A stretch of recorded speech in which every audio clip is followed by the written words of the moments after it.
Hey guys, in this video I'm going to show you how to draw the Lewis dot structure for C7H16, which is heptane. So here we go. We have C7H16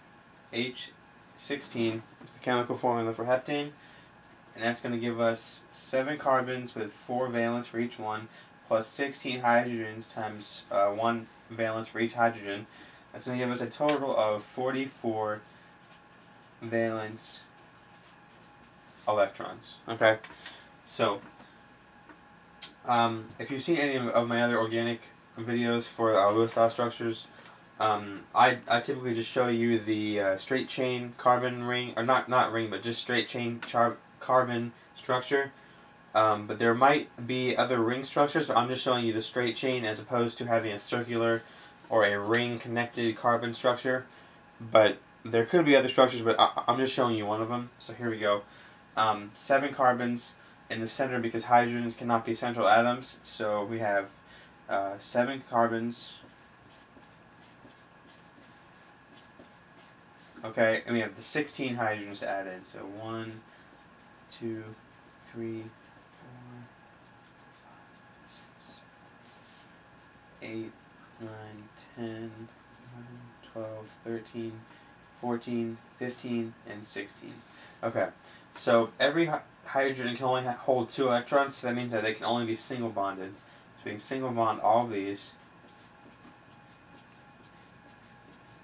And if you notice now, every carbon has the full octet, 4 bonds, 8 electrons, and every hydrogen has their full shell with just 2 electrons with a single bond. So let's go ahead and count up the bonds and see if we have the right number of electrons. We have 1, 2, 3, 4, 5, 6, 7, 8, 9, 10, 11, 12, 13, 14, 15, 22, if I count correctly. So 22 bonds times 2 bonds per 2 electrons per bond is going to give us 44 electrons total, which matches what we had over here. So that's what we're looking for. Okay. So now we can go ahead and check the formal charges, just to see that these are going to work out correctly, make sure that it's right. So the formal charge is on the carbon, and notice every carbon has 4 bonds, so this formal charge I'm about to calculate is going to be accurate for every carbon in this structure. Okay, so formal charge is valence brought in, which is 4 for each carbon, minus number of bonds, 1, 2, 3, 4, 4 bonds, minus the number of non-bonding electrons, which is going to be 0.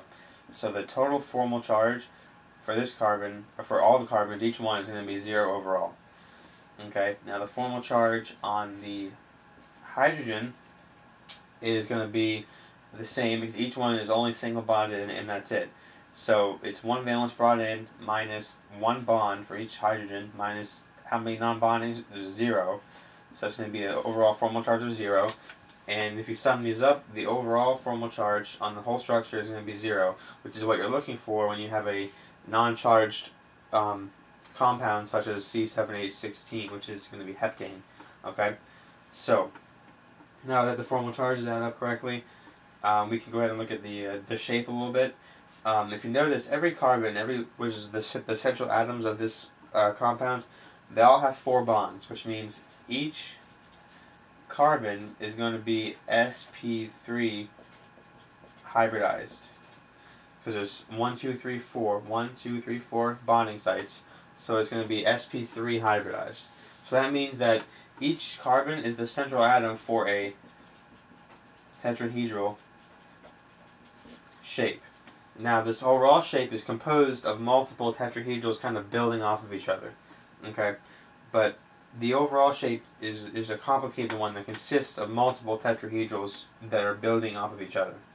So now we can go ahead and look at, because this is a symmetric shape, a symmetric diagram, each hydrogen will cancel each other out in terms of dipole moment, which will then mean that because it's symmetric, this overall is going to be a non-polar compound, because every hydrogen and every carbon is going to cancel each other out, giving you a net dipole moment of 0, which is non-polar, which is the case in most organic compounds.